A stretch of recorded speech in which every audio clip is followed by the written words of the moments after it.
गणेशाय नमः। श्री गुरुभ्यो नमः। श्री राधा पुरुषोत्तमाय नमः। वंदे वंदारुमंदारम वृंदावन विनोदिनम वृंदावन कलानाथम पुरुषोत्तममद्भुतम्। नारायणं नमस्कृत्यं नरं चैव नरोत्तमं देवीं सरस्वतीं व्यासं ततो जयमुदीरयेत्। श्रीसूत उवाच अहो मासस्य माहात्म्यं महाश्चोत्तरं परम् किमेतन्मुनिना मह्यं ध्वान्तोषोदारितः क्षणात्। धिङ्मा भोगेच्छया मूढ कामक्रीडासुलम्पटम् अज्ञानपीडितं क्षुद्र स्त्रीणां क्रीडामृगं खलम्।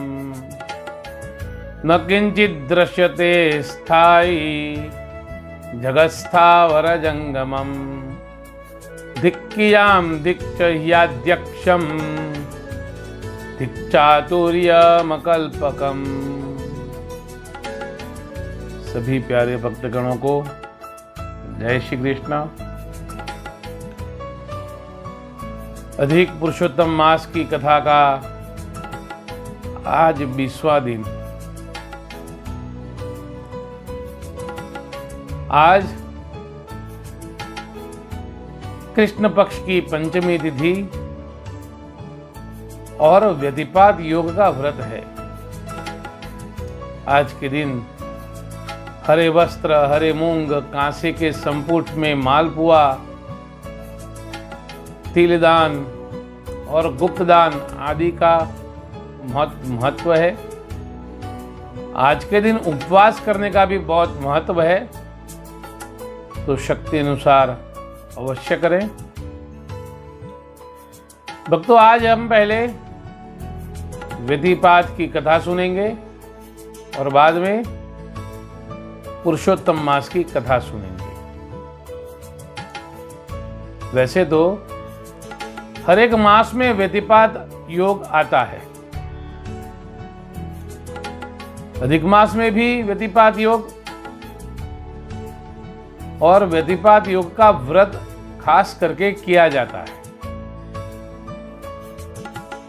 एक बार युधिष्ठिर ने भगवान श्री कृष्ण से व्यतिपात व्रत सुनने की इच्छा प्रकट की,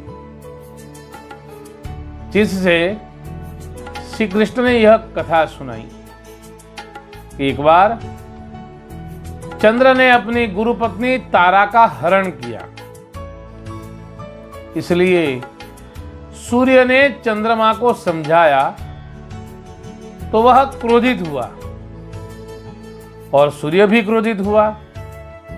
तो दोनों की दृष्टि एक होते ही एक डरावना पुरुष उत्पन्न हुआ।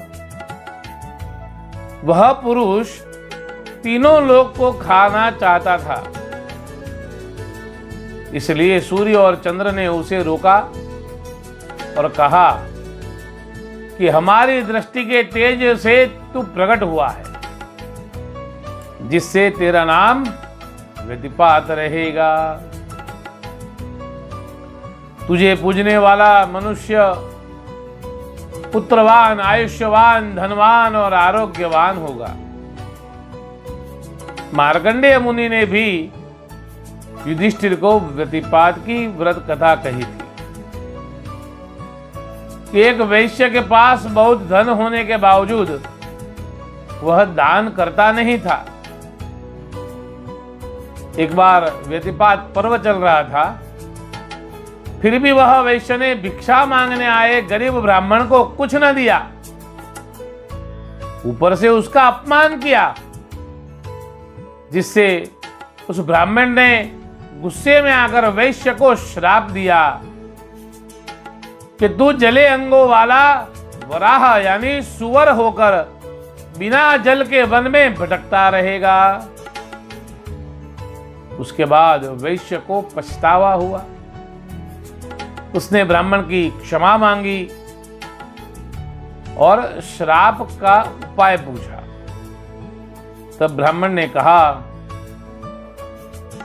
कि व्यतिपात योग में मेरा तिरस्कार किया है, तो अब तू व्यतिपात योग में व्रत करके कोई अच्छा पुण्य करेगा तो तू श्राप से मुक्त होगा। बाद में वह वैश्य वराह यानी सुअर बना और जंगल में इधर उधर भटकने लगा। एक दिन हर्यश्व नामक राजा जंगल में शिकार करने आए। तब उन्होंने जले हुए अंग वाले से पीड़ित वराह को देखकर दया आते ही दुख का कारण पूछा। तब उसने पूर्व भव की कहानी बताई। इसलिए हर्यश्व राजा ने अपने व्यतिपात पर्व में किया स्नान, दान और उपवास का फल वराह को दिया। वराह तुरंत ही दिव्य रूप वाला होकर स्वर्ग में गया। दूसरे के किए हुए व्रत का फल अगर हमको मिलता है तो हमारा मोक्ष हो जाता है, तो हम स्वयं करें तो कितना फल नहीं मिल सकता। अधिक राधा पुरुषोत्तम भगवान की जय। हे प्रिय भक्तजनों, पुरुषोत्तम मास की कथा के 20वें अध्याय के प्रारंभ में सूत जी बोले कि यह अधिक मास का महात्म्य श्रेष्ठ से भी श्रेष्ठ है। इससे अधिक क्षण मात्र में पाप को दूर करने वाला क्या होगा। यह राजा ने मन में विचार किया कि मुनि ने क्षण मात्र में मेरा घोर अज्ञान दूर कर दिया। काम क्रीड़ा में लोलुप, भोगेच्छा में तत्पर मुझको धिक्कार है। जो अज्ञान में पड़ा हुआ स्त्रियों का क्रीड़ा मृग हो रहा हूं। इस स्थावर जंगमात्मक जगत में कुछ भी स्थायी नहीं है। मेरी अधिक क्रियाध्यक्षता, दृढ़ता और महाचतुरता को धिक्कार है। विद्या बड़े गुणों को भी धिक्कार है, जिसको प्राप्त होकर मृत्यु न निवृत्त हुई। यह ब्रह्मांड को भक्षण करने वाला काल बड़ा दुर्घट वर्तमान है। इस प्रकार चित्त से महाव्याकुल होकर मन में मुनिराज को चिंतन करता हुआ राजा इस प्रकार के वचन कहने लगा। हे भगवान, मूल बुद्धि अब क्या कर सकता हूं। कोटि ब्रह्मांड नायक विष्णु का मैंने आराधन नहीं किया। नित्य चिंता रूपी आशा मुझे व्याकुल करती है और अनेक तुच्छ भोग चित्त को व्याकुल करते हैं। लुब्ध होकर विक्षिप्तता प्राप्त करती है और कठिन विषय की लगाम है। जो सतपाद को पंगु करती, नेत्र वालों को अंधा करती, मंद करती। मेरा चित्त चेतनाहीन और वाणी मुख हो गई है। मैं किस प्रकार नारी के सद्रूप संपत्ति से अत्यंत मोहित हो रहा हूं और कुलसित चित्त में किस प्रकार से निवृत्ति को प्राप्त हो सकता हूं। आंतों के बंधन से अखंड और रक्त मज्जा नखों से युक्त, केश रक्त कफ विष्ठा मूत्र और रोम लार से विडंबित शरीर में महा अद्भुत मोह का महात्म्य तो देखा। जो क्लेंद मास करदम से लिप्त कोटर है, उसमें जिसके 9 द्वारों से विष्ठा मूत्र कीट निकलते हैं, जिसमें कृमि कीट की उत्पत्ति होती है, जो थोड़े जीवन और निर्जलता से युक्त है। ऐसे स्त्री रूप कलेवर में किस प्रकार बहुत काल पर्यंत मोहित रहा, जो मैंने अपनी अवस्था नष्ट करने वाले काल को न जाना। इस प्रकार सतमार्ग से वंचित करने वाली पापात्मा स्त्री ही है। काल रूपी गिवर ने नाना विषय रूपी मांस युक्त जाल पसारे है। यह जाल मेरे तुल्य अनेक मछलियों के पकड़ने को फैलाए जाते हैं। यह दुख रूपी जाल से भरा संसार सागर दुष्पार है। कौन मेरा पुत्र घर व नगर है, कहाँ यह स्वजन अमात्य है। यह 5 हाथ में लिए उपस्थित है। पुत्र, पिता, माता, भाई, बंधु, शरीर, मित्र, कोश, सुहृद, सखा कोई नहीं है।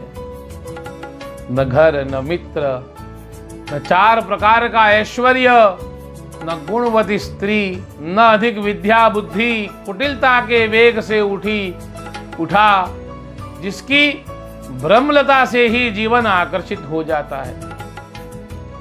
ऐसे दुर्धर्ष विताल रूपी काल से मनुष्य क्षेम कहां पा सकते हैं। देव सनातन विष्णु नारायण के भजन बिना कुशल नहीं है। इस कारण मैं उन्हीं गदाधर देव की शरण में जाता हूं। इति निश्चित्य भूपालः प्रोवाच गुणसुंदरीं प्रिये बहुतरं कालं भुक्तं सौख्यं त्वया सह। इस प्रकार विचार कर राजा ने गुणसुंदरी रानी से कहा कि हे प्रिय, तुम्हारे साथ बहुत दिनों तक सुख भोगा। इस समय मैं वन जाने को तत्पर हूं, सो तुम मुझे आज्ञा दो। राजा के यह कहने पर कुछ एक मान को प्राप्त होने वाली वह सुंदरी गदगद अक्षर से राजा के प्रति कहने लगी, हे राजन, मेरा मन, बुद्धि, जीवन, शरीर तुम में ही है। तुम मेरे प्राणेश हो। मेरे प्रति ऐसा कहकर कहां जाते हो? आपके साथ सुख भोग कर अब मैं कहां स्थित होंगी, यह तो मुझसे कहो। हे राजन, मुझे आप अपनी देह की छाया स्वरूपिणी जानिए। अपनी स्त्री के वचन से संतुष्ट हो राजा कहने लगा, हे सुंदरी, तुम बहुत धन्य हो। मैं तुमको त्याग नहीं करूंगा। वन को हमारे साथ चलो, तुम्हारे साथ दुष्कर तप करूंगा। आज से 8 दिन के बाद पुरुषोत्तम मास आने वाला है और तुम्हारे शरीर से उत्पन्न गुणों में श्रेष्ठ ज्येष्ठ पुत्र को अभिषिक्त राजा करेंगे। धर्म की रक्षा और दुष्ट जनों को शांत करने को राजा ने विचार कर पुत्र का राज्याभिषेक कर दिया। उस ब्राह्मणों की गोद में उसे रखकर मंत्रियों को कार्य में लगाया। महावैराग्य को प्राप्त हो उत्तर दिशा में उसने गमन किया, जहां से नदी श्रेष्ठ गंगा जी प्रवृत्त होती है। उसके किनारे स्त्री सहित स्थित हुआ। फिर नारायण के प्रिय पुरुषोत्तम मास को आया देख उस धर्मात्मा ने इस तरह तप किया जिससे देवता विस्मित हो गए। ऊपर को भुजा उठाए निरालंब चरण के अंगूठे के बल से पृथ्वी पर स्थित हुए, ऊपर को दृष्टि किए।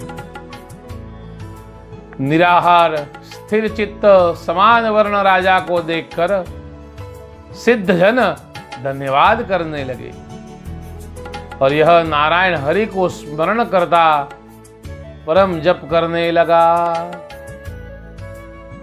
इस प्रकार कृष्ण पक्ष की त्रयोदशी तक उसको तप करते करते त्रयोदशी के दिन राजा अंधकार से परे देवताओं से प्रार्थित नारायण के धाम को गया। अधिके राधा पुरुषोत्तम भगवान की। वैकुंठाख्यम हरेर्धाम स्पृहणीयं सुरैरपि तेनैव वपुषा विद्वान् गतोऽसौ हरिमंदिरम। हे शौनक, उसी शरीर से वह नारायण के लोक को चला गया। वह स्त्री भी अपने पति को वैकुंठ में जाता देखकर कुछ मलिन मुख कर क्षण मात्र को दुखी हुई और युद्ध से भ्रष्ट हुई मुर्गी की समान संधांत चित्त हो गई और देव समूह युक्त निर्जर चक्रों को देखकर विस्मित हुई और विशुद्ध आसन की कल्पना कर पृथ्वी में स्थित हुई।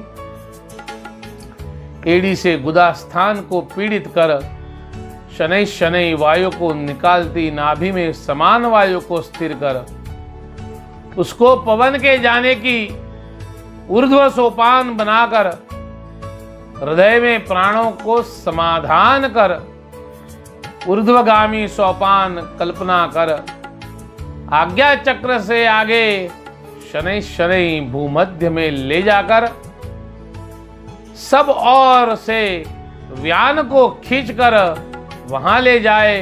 शीघ्रता न कर वह सुंदरी हाथ की उंगलियों से नासिकादि के छिद्रों को रोक स्वामी के चरणों का हृदय में धारण कर जो उसने चिरकाल तक उपासना किए थे प्राण उपान की गति को रोक पाप रहित हो वह सुंदरी अग्नि को धारण कर देह को भस्म करती हुई देहाक्षय के पहले उसका प्राण ब्रह्मरंध्र भेद कर उसके स्वामी के सालोक्य को गया जहां पतिव्रता जाती है। एवामाराध्य मासाध्य दृढ़धन्वा महीपति पुरुषोत्तम माहात्म्या जगाम परमं पदम। इस प्रकार दृढ़धनवा राजा इस मास की उपासना कर पुरुषोत्तम मास के महात्म्य से परम पद को गया। मैं क्या वर्णन करूं, कारण कि मेरी एक ही जिह्वा है। हे भृगुकुलोत्पन्न, इस प्रकार से महात्म्य से युक्त कोई महीना नहीं है जिससे इस लोक में अतुल सुख और परलोक में अतुल गति की प्राप्ति होती है। जिसने करोड़ों पाप के दूर करने वाले भगवान का उस मास में पूजन किया है और किसी बहाने से भी उसमें स्नान दान किया है तो करोड़ों जन्म के अनेक पाप नष्ट हो जाते हैं। हे मुनिराज, इस प्रकार एक वानर राज अज्ञानता से 3 दिन स्नान करके पाप रहित हो गया। हे प्रभु, उसके कठिन पुरातन पाप नष्ट हो गए। फिर विश्वंभर की कृपा प्राप्त हुई। इसकी महिमा हम तुमसे क्या कहें। वानर की क्या श्रद्धा है जिससे नारायण प्रसन्न हो जाते हैं। 3 दिन स्नान करने मात्र से बड़ी शक्ति हो जाती है। अज्ञानी मनुष्य इस मास का सेवन क्यों नहीं करते। इसमें विष्णु का प्रिय महात्म्य विख्यात है। वे धन्य और पुण्यात्मा हैं जो पुरुषोत्तम को जानते हैं। नाम से ही मनुष्य को पवित्र कर देता है। दान जप की तो क्या कहें। दूसरे उपयोगी फलों को मुखरोग के कारण त्याग न करके ही इस दान से एक कपिराज उत्तम गति को प्राप्त हुआ। इति श्री पद्म पुराणे पुरुषोत्तम माहात्म्ये दृढ़धनवानः सपत्निकस्य वैकुंठमाप्ति वर्णनम नाम विंशोऽध्याय। श्री राधा पुरुषोत्तमार्पणमस्तु। अधिक राधा पुरुषोत्तम भगवान की जय। ओम